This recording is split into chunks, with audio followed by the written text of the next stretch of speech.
Hi guys, welcome back. It's Cassie, the Lanyard Therapist. Today, I want to talk to you about empathy burnout and one of my go-to metaphors for helping patients understand how to preserve and conserve mental energy.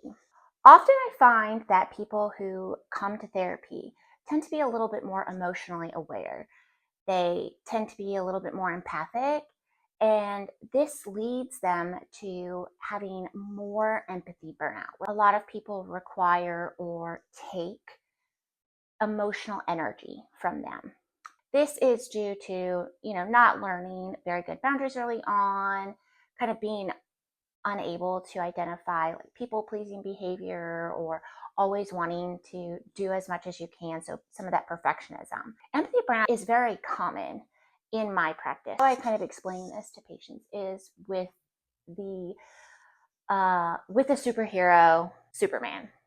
So everybody knows Superman. He's the go-to superhero. He is so helpful, so strong. He's really this great superhero, right?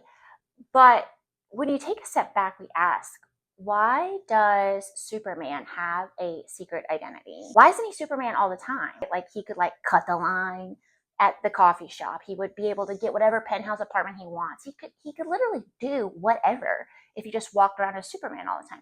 Why does he have a secret identity? For empathy burnout, my example using this example is to say that Superman understands that he can't be Superman all the time.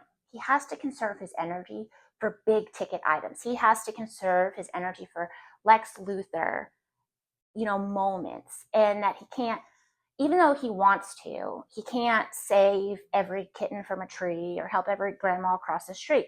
He has to say hey, look, I have to pick and choose where I use my energy. And so I connect this to patients in the way that you only have so much mental energy. Mental energy is not infinite. You cannot just spend it willy-nilly. You have a bank account. And some people will put into your bank account. Others will not. And so you have to kind of be mindful of what are you spending your mental energy on today. And not everybody deserves the same amount of mental energy. Not everybody deserves any mental energy. And thinking about your empathy as a superpower. If you want to feel mentally healthy, mentally well, it's really important that you conserve your mental energy for what's important. How I use this in my own life, I recognize that I can't help everybody, and that some people come to therapy because their partner pushed them, their mom pushed them, whatever. They're not engaged, and so I can't do more work than my patient is willing to do. And if they're only going to put in one mental energy, then I can only put in one or two. Imagine if I put in 10 and did that for every single patient. I wouldn't have mental energy for my husband, my kids, my family, my friends. I would be depleted all the time. And people who are overly empathetic tend to kind of go into debt. They're giving, giving, giving, and they just keep, borrowing money, right? And thinking that eventually they're going to somehow win the lottery or something. And I'm here to tell you that doesn't happen.